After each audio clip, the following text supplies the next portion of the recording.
Now, if you're self-employed people, if you make more than $400 this year from your side gig, you definitely have to file a tax return. What would be considered self-employed, you may be wondering? Self-employed are people who are who make cash. You might be a freelancer, or you might drive for Lyft or Uber, or you just do little side things and people pay you cash. Well, if you make more than $400, you're supposed to file a tax return. I know a lot of y'all don't. I'm not gonna tell nobody, but anyway, that's what you're supposed to do. And another self-employed person would be like myself, like a real estate professional. Real estate professionals, we usually get 1099. Even though we may work for a company, we have a 1099, we're considered an independent contractor. Independent contractors, you have to meet 21 rules of the IRS to be considered an independent contractor.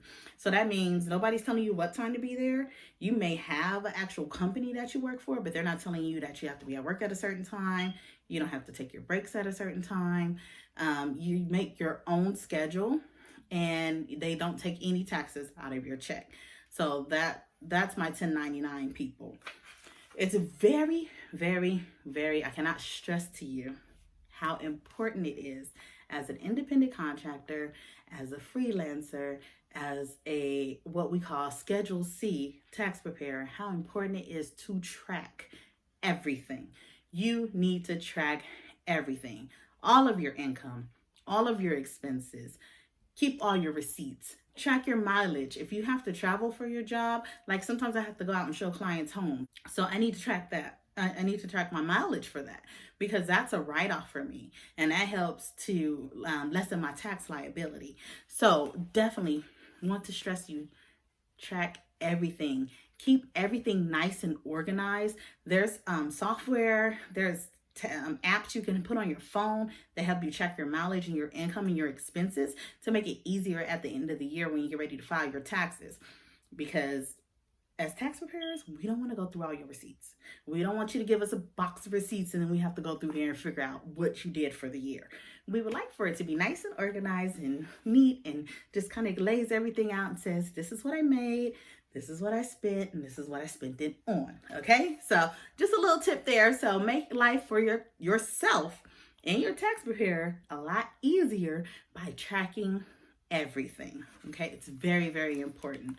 Bank statements are okay and they help, but again, that means someone has to sit there and literally do your bookkeeping for the year by going through all your statements and everything. So make sure you organize everything for your tax preparer if you are self-employed, and it'll make everything a lot easier. Another important thing is for people who are, whether you are self-employed or W-2 employee, wait until you receive all of your tax documents.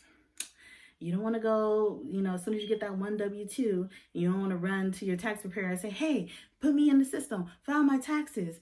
And then you get this huge return. And then like 2 months later, you're calling like, hey, I need to do, what do I do? I got like 2 more W-2s, or I got another W-2 I forgot about. What do I do? Now you need to do an amendment. And then that could end up making you owe taxes.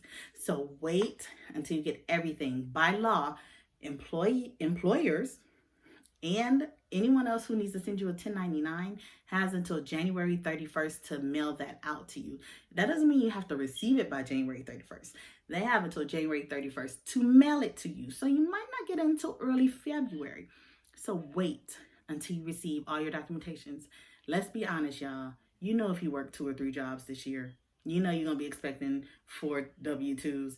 Wait until you get all of them before you file your taxes, okay? I'm just trying to keep it light. I don't want to get too heavy for you and have you all stressed out. So I'm going to giggle a little bit. I might make it a little jokey, but that just makes it fun. It makes it fun for me. It makes it fun for you. Okay? So again, wait until you get everything, okay?